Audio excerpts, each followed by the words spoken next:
Hello curious people, welcome back to my channel. If you're new to this channel, yes, I am Shreya, your curious Shreya. So guys, আজকে আমরা যাচ্ছি একটা খুবই সুন্দর চার্চের উদ্দেশ্যে বিকজ তোমার সামনেই ক্রিসমাস, তো ভাবলাম একটা চার্চ ঘুরে দেখা যাক এখনই, তাহলে ফিলটাও চলে আসবে। তো এই চার্চটার ফটো আমাকে আমার একটা ফ্রেন্ড পাঠিয়েছিল, তো দেখে এতটাই সুন্দর লেগেছে, তো ভাবলাম যে চলো যখন যাচ্ছি ঘুরতে তো তোমাদের সাথেও শেয়ার করি।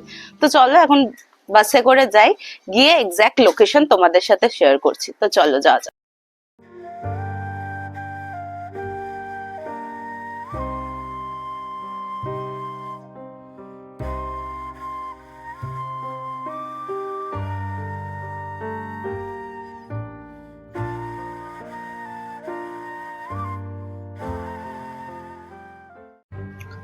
এখন আমরা চলে এসেছি ঠিক চার্চের সামনে।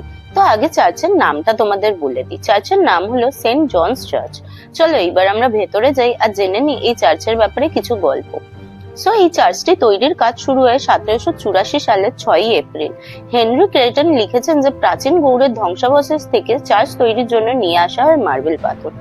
গ্রিক স্থাপত্য রীতিতে লন্ডনের ওয়াক ব্লকের সেন্ট স্টিফেন চার্চের আদলে তৈরি চার্চটির আনুষ্ঠানিকভাবে উদ্বোধন হয় সেন্ট জন দ্য ব্যাপটিস্টের জন্মদিনে 1887 সালের 24শে জুন। সেই জন্য চার্চের নাম হয় সেন্ট জনস চার্চ। এই চার্চের বাগানে শায়িত রয়েছেন কলকাতার তথাকথিত প্রতিষ্ঠাতা জব চার্নক। ল্যাটিন ভাষায় সমাধির উপরে লেখা তার মৃত্যু তারিখ 10ই জানুয়ারি 1692।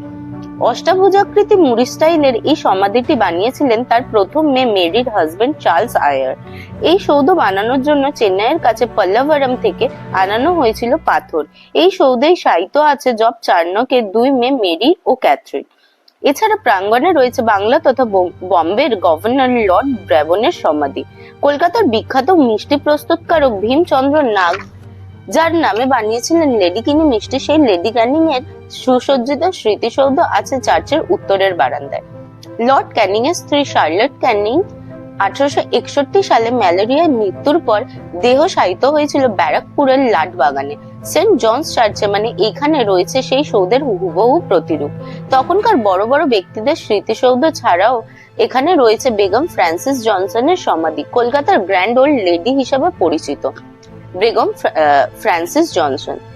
সিরাজদৌল্লার মায়ের খুব ঘনিষ্ঠ ছিলেন, সেই থেকে তার নামের আগে বেগম ব্যবহার হয়। তিনি একসময় দেশে ফিরে গেলেও আবার চলে এসেছিল এখানে। তিনি মারা যান 87 বছর বয়সে। ওনার চতুর্থ হাজবেন্ড উইলিয়াম জনসনের উদ্যোগে সেন্ট জনস চার্চের প্রাঙ্গণে সমাধিস্থ হয় তিনি।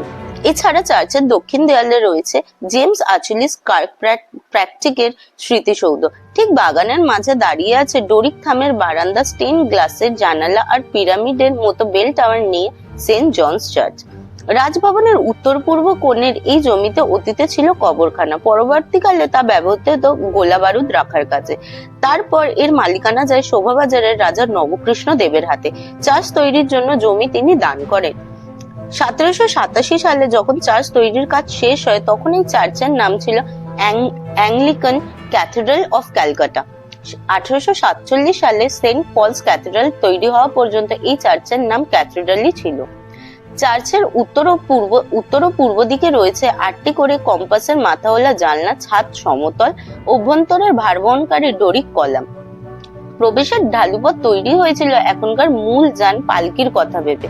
ইট ও পাথরের নিওক্লাসিক্যাল ধারার এই স্থাপত্যর 174 ফুট উঁচু পাথরের টাওয়ারে রয়েছে সুপ্রাচীন ঘড়ি। আজও প্রতিদিন তাতে দম দেয়া হয়। পশ্চিম দিকে ক্লক টাওয়ার দিয়েই চার্চের মূল প্রবেশপথ ছিল, কিন্তু পরবর্তীকালে কিছু সদস্য কবরের মধ্যে দিয়ে চার্চে প্রবেশে আপত্তি তোলে অল্টারের দিকে 6টি ডরিক কলাম দেয়া এক পোর্টিকো তৈরি করে নতুন প্রবেশপথ বানানো হয়। বেল টাওয়ারটি তৈরি পাথর দিয়ে। অষ্টাদশ শতকের শেষে নির্মাণ শিল্পে পাথরের ব্যবহার বেশ দুর্লভ ছিল, তাই এই চার্চকে স্থানীয়রা বলতেন পাথুরে গির্জা। দ্বিতীয় বিশ্বযুদ্ধের সময় জাপানি বোমায় চার্চের বারান্দা ক্ষতিগ্রস্ত হয়েছিল। মূল অল্টারের বাঁদিকে বিখ্যাত শিল্পী জোহান জোফানির আঁকা লাস্ট সাফার, ডান দিকে স্টেন গ্লাসে সুসজ্জিত জানলা। জোফানির ছবিটি দা ভিঞ্চির সরাসরি কপি নয়, যিশু এবং তার শিশুদের মুখ শিল্পী এঁকেছিলেন। তৎকালীন ক্ষমতায় থাকা ফাদার পুলিশ ম্যাজিস্ট্রেটের অনুকরণে ক্রুদ্ধ ম্যাজিস্ট্রেট তরোয়াল দিয়ে সেই ছবিটি পট্টিতে আঁচড় কাটেন। আজও আড়াআড়ি সেই দাগ লক্ষ্য করা যায়। অল্টারের বাঁদিকে সেন্ট জনস চার্চের আরেক আকর্ষণ 1824 সালের একটি বিশাল পাইপ অর্গান। বিভিন্ন আকারে 1500 পাইপ দিয়ে হাওয়া প্রবেশ করে এই অর্গান বাজানো হয়। এখন এটি ইলেকট্রিকের সাহায্যে চলে। অর্গানটি তৈরি করে ইংল্যান্ডের উইলিয়াম হিল অ্যান্ড সন্স ও নরম্যান অ্যান্ড বিয়ার্ড লিমিটেড। তখন যারা এই সেন্ট জনস চার্চের সদস্য ছিল ওনাদের মাসে 3 টাকা করে দিতে হতো। সে যুগের অনুযায়ী সেটা অনেক বেশি। বাগানে রয়েছে আরো 2টি বিশাল স্মারক। সব থেকে বড় ও উঁচুটি বহন করেছে দ্বিতীয় রৈলা যুদ্ধের মৃত ইংরেজ সৈন্যদের স্মৃতি, রৈলা ওয়ার মেমোরিয়াল। পশ্চিমের পাঁচিল ঘেঁষে রয়েছে আরেক সৌধ, black hole of Calcutta monument. শোনা যায় কলকাতা দখলের সময় নবাব সিরাজদৌল্লা একটি ছোট ঘরে বন্ধ করে রেখেছিলেন প্রায় 150 জনকে। শ্বাস বন্ধ হয়ে ও গরমে অধিকাংশ মৃত্যু ঘটে। যদিও এই ঘটনার সত্যতা নিয়ে বিতর্ক আছে। যে কজন বেঁচে ছিলেন তাদের একজন হলো হলওয়েল। গভর্নর জেনারেল হয়ে জিপিওর কাছে একটি স্মৃতিসৌধ বানান, যা 1822 সালে স্থানান্তরিত হয়। 1901 সালে রাইটার্স বিল্ডিং এর দক্ষিণ পশ্চিম কোণে লর্ড কার্জন এটি পুনঃস্থাপন করেন। 1940 সালে স্বাধীনতা সংগ্রামের উত্তাল দিনগুলিতে ব্রিটিশ সরকার সরিয়ে আনেন সেন্ট জনস চার্চে এটি। ভিতরে খুবই শান্ত পরিবেশ, তোমরা চাইলে এখানে বন্ধুরা এসে বসতেও পারো। ভিতরে মানে বাগানে বসার জন্য বেঞ্চ করা আছে অনেকগুলি। এবার আসি এটা খোলা ও বন্ধ হওয়া। তো সেন্ট জনস চার্চ খোলা হয় সোমবার থেকে শনিবার সকাল 10টায় এবং বন্ধ হয় বিকেল 4টে। এই চার্চটি এখন খুবই আন্ডাররেটেড। তোমরা ঘুরে যাও, আশা করি ভালো লাগবে। আর খুবই ফটোজেনিক প্লেস এইটা। ভিডিওটা দেখো, আমি তোমাদের এক্সাক্ট রাস্তাটা বুঝিয়ে দিচ্ছি।